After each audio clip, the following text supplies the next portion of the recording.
Bu noyabrın 1-də Vüqarın 2-ci dəfəm yaralanıb döyüşə getdiyi gün çəkilən şəklidir. Baxın, bax bu Vüqardır. 2 dəfəm yaralanıb döyüşlərə qatılan şəhid. 18 yaşında. Siz onun üzündəki gülüşə, onun üzündəki təbəssümə baxın. O necə də cəsur, mərd, qorxmazcasına döyüşlərə qatılıb. Şəhidin belə oğlu idi. Özünün dediyi kimi bir gözü gülərdi, bir gözü ağlayardı.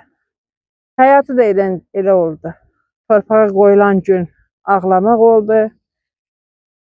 Üstünə 3 saat keçəndən sonra gülmək oldu.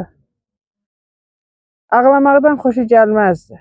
Deyirdi ki, onsuz da hərə bir gün gedəcək. Allah mənə şəhid eləsə, mən şəhid olum. Ancaq şəhidliyi arzulayırdı, gecə də, gündüz də. Mən şəhid gələndə ağlama, məğrurdur, dikdur. Bu günlərim özümü boğuram, çalışıram ki, Vüqarımın dediyi sözləri yerinə yetirim. Ağlamayım, dik durum.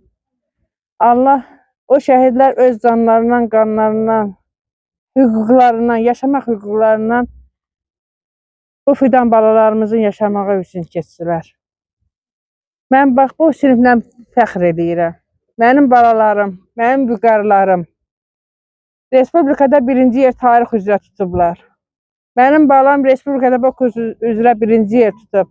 Bax, mən əziz balalarım, sizinlə fəxr edirəm. Gün o gün olsun, hər biriniz bu 9-cu sinif buraxılış imtahanıdır. O imtahandan yüksək bal toplayasınız. 11-ci sinifdə də yüksək bal toplayasınız. Ən yaxşı universitetlərdə, institutlarda oxuyasınız. Hər bir zaman hansı vəzifədən asılı olmayaraq işlədiyi zaman stolunuzun üstündə Vüqarın şəkli olsun. Hər bir zaman, bax o günü arzulayıram ki, mən sizlərlə görüşə gedəndə stolunuzun üstündə Vüqarımın şəklini görüm. O gün mən biləcəm ki, Vüqarım unudulmayacaq, Vüqarım həmişə yaşayacaq. Allah sizləri qorusun, Allah sizləri pənahında saxlasın. Başqa İnşallah şəkil çəkir. Allah